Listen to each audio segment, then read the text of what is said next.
All right, y'all. So I've been working on my wife's Ford Explorer.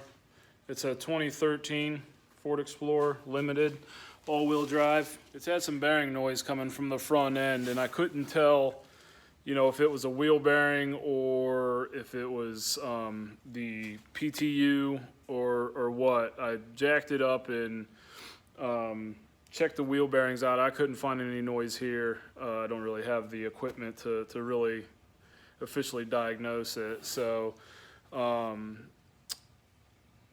sent it to the dealer for diagnostics because it is still under warranty. I wasn't sure if wheel bearings would be covered or not, but it was worth a shot. So I sent it up there, and they found it right away. It was two wheel bearings, left front, right rear, and they also found a coolant leak. The water pump was leaking. So the water pump was covered under warranty. They went ahead and did that, and they wanted just under $900 to do the two wheel bearings, and I decided to do that myself. I picked up a set of Timken bearings or hub assemblies for about $95 each at Rock Auto. So I bought those, ordered them in, and when I got the car back, I tore into it, and these things were seized into the knuckle, something terrible. I couldn't get them out at all. So I had to tear the whole knuckle off the front and the rear, and I'm going to show you here real quick what's going on. All right, so I had to pull the whole knuckle. This is the right rear knuckle. I had to pull this off, and I had to pull the left front knuckle off as well. There's videos out there that show you how to do the hub replacement on these cars, so I wasn't going to do a full video, but all of these videos just show, they take a good size hammer, like a 2 or 3 pound sledge, and they just give it a tap. While it's on the car, they just tap it back here, and what do you know, it just comes right out. Well, I know here in Ohio, things never work out like that. Because of the rust and the corrosion, but I couldn't find anywhere online where there was videos showing you how to get one out that was seized in there. Called up one of my buddies, he gave me a couple of pointers, and ultimately, these things were just in there so good that it was impossible to get them out with them on the car. So I had to take the knuckles apart, and I had to take them in to press them out. Now, fortunately, I have access to, all kinds of different presses and hydraulic pulling machines and things like that. And I'll show a picture here of what I ultimately used that worked out really well. And I didn't use any heat or anything.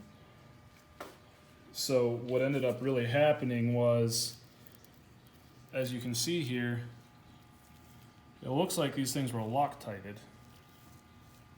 These were Loctited in, and then also look how corroded that is. I mean, those were in there, and I didn't look at the gauge, but I'm assuming it took right around 20 tons to pop these out. And they didn't just slide out; they popped, moved the 1/8 inch, pop, pop, pop, until they finally come out. So as you can see with the type of press that I used here.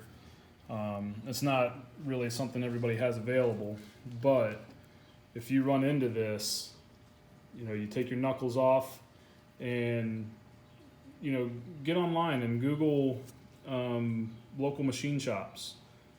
Most of them places are going to have, some type of puller like that, or a press, or, machine shops and hydraulic or pump repair facilities, electric motor repair facilities. Any of those places will have that, and especially if it's a smaller mom and pop shop, chances are they're going to be more than happy just to pop them out for you. Maybe slip them a few bucks or whatever. Take them a box of donuts or something. And if they don't want to do that for you, and they're going to actually write up a job and bill you for it, you make sure you get your pricing ahead of time, because you can really get into some money with something like that. But like I said, chances are you're gonna find a local shop that'll pop them out for you for a couple of bucks. It literally took 2 minutes to do both of these. So, you know, I should have just done that from the start, because I spent every bit of 6 hours hammering on these and using a air hammer. You know, I tried a chisel bit to get in behind the ear here and help bring it out. That didn't work. And I tried with a bolt through here, thread it into the hub a little bit while it's still on the car, and use an air hammer with a punch bit and hammer on the bolt head to try and push it out. And you know, none of that worked. All I did was screw stuff up. So now I gotta do some filing and grinding to clean all these surfaces up and clean my bolt heads up. So, you know, I'm going to tell you guys right now, if you're running into this and you found this video because you're looking for ways to get these off, just stop, pull the knuckles off, and press them out. Save yourself a world of headache. Now, I will say there was one problem I ran into with pulling these off. On the left front, this ball joint, where's the other part of it?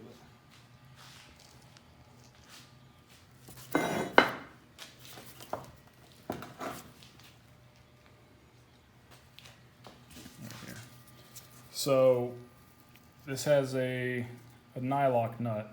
It's got a piece of nylon inside of the, you know, on top of the threads in here that lock down on this stud. This thing threaded off, you know, a pretty good ways, no problem. And what you do is you get your wrench, your box end wrench on this nut, and this was a 12 millimeter hex head on this stud. So I had a long handle ratchet with a 12 millimeter socket on here, and it came off fine. And I got up to there and it just seized up. I couldn't move it anymore, and eventually it rounded off the head here. And I tried vice grips, I tried filing it down to a little bit smaller size and hammering a nut or a socket on there, and none of that worked. So ultimately I had to pull the control arm off the car, and then I used a cutoff wheel and just cut this stud off so I could get my knuckle off. So this here cost me another $110 because this ball joint isn't serviceable. It's part of the control arm.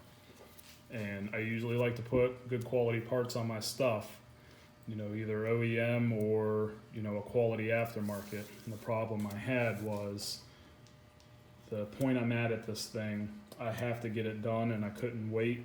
And I was looking at about a week to get either a Motorcraft or a Moog or another quality part in here. So I had to order, you know, a replacement from O'Reilly's. And I can't even remember what manufacturer it is, but you know, it looks just like the OEM. So it's probably a reman. So that should be all right. And the ball joint's not serviceable on the new one either. It doesn't even have a grease fitting. So, but it should last me long enough. You know, this car has 93,000 miles on it now. And I don't know how much longer we'll have it. You know, it's a good looking car. My wife loves it. I don't mind it. You know, I like it better than the Edge we had. We didn't even have our Edge a year, and it was traded in on this because it just wasn't big enough. You know, my wife asks me what I would be happy with her driving, and in my opinion, it's another crew cab diesel pickup truck. So, but she likes it, and that's all that matters. So, you know, this car, it's been a bit of a problem child since we bought it. I think within 2 weeks of purchasing it, I had to have it towed because, and unfortunately it happened pulling into my driveway coming home. The serpentine belt shredded. Turns out the AC compressor or compressor, it seized up. So, you know, that got towed to the dealer and replaced under warranty. And then, I don't know, it's probably several months later, I noticed a pool of a real thick oil, like a gear oil, in the garage under the front end starting to appear. So I took it in then, and turned out the PTU, which is basically the transfer case of this vehicle, that had to be replaced under warranty. So we had that. I've put 2 or 3 belts on it because they're for some reason stretching, and it might need a new tensioner. So we'll see about that. But then I just had the water pump done on it, which from what I understand is a nightmare job on these 3.5 liters. Fortunately, it was under warranty still. And now I have 2 wheel bearings, all within 93,000 miles. So, you know, I know other people that have Explorers, and they haven't had near the problem. So I don't know if I just got, you know, I drew the short straw here buying this thing. But, you know, it is what it is. So it is a really nice vehicle, though. You know, it's the limited. That thing is loaded to the hilt. It rides fantastic. It, you know, drives fine. Handles great. Lacking a little bit on power, if you ask me, but you know, it's a family SUV, so whatever. I'm not racing it around. But like I said, my wife loves it. So be it. You know, we'll keep it for as long as it takes until, you know, I'm starting to do crap like this too often, and then I'm done. It'll be time to trade it in again. But yeah, so that's just a few pointers on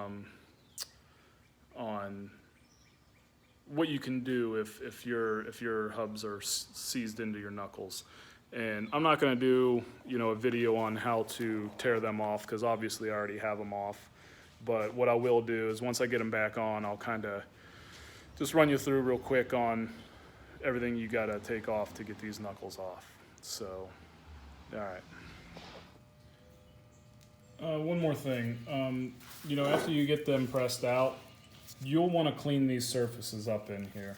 Now this one towards the outside is really where the contact is made, but clean the whole inside of it. Clean the whole idea of this up. And you know, clean the face off too. Make sure there's no burrs there. It's gonna, you know, cock your hub assembly. And the best way to clean these out is to use, you know, some type of flap wheel with an air grinder. That's the best way to do this. You can use sandpaper if you don't have, you know, an air grinder, or you use a barrel sander with sandpaper on a drill or something like that, and then never seize the crap out of this. You know, that way if for some reason you ever had to do it again, you might not have such a problem. So this is the hydraulic press that I used, and I believe it's a 50-ton, considered a bearing puller. And if you see the plates down in the left bottom corner there, I call those a cheese cutter. So basically it's 2 plates that sandwich together around the part that you want to press against, and they come to a point down there in the center, and so you can get down behind some tight spaces. Now you got to really be careful doing this because that is cast aluminum that you're pressing on, so you don't want to put too much pressure on it. And I was real hesitant about doing this, but I was at my wit's end getting these off, so this is how I did it. Now if you're paying somebody to do this for you, then, you know, ultimately they're taking responsibility for doing this correctly, so